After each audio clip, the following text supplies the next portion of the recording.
Listen, you brought up some interesting issues that I poked at. One was that sort of that emotionality. You're like, I can't always bring it. You own that. I can't always bring it. And that if that person does call me 53 times, there's a point at which I'm done.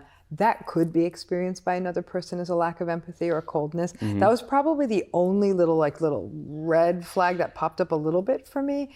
I would say to you, therapeutically and clinically, be mindful of that aspect of yourself, that there are times when you may not have the emotional bandwidth to take something on, but a human relationship is a reciprocal space. Yeah. And that there are times that people are going to expect you to maybe kind of be bigger than that emotional space. It would be exhausting for you on a daily basis. I don't think you should be a therapist.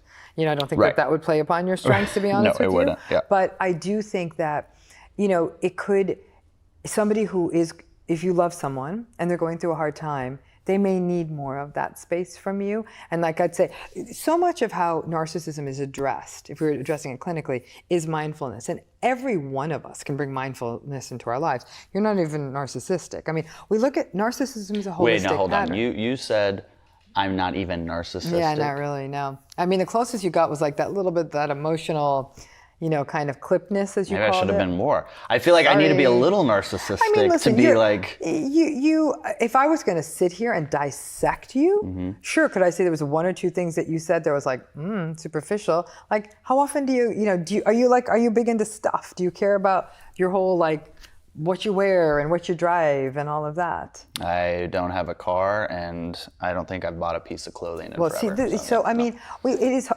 But if a person had a phenomenally great car, it doesn't mean they're not empathic. We look at it holistically.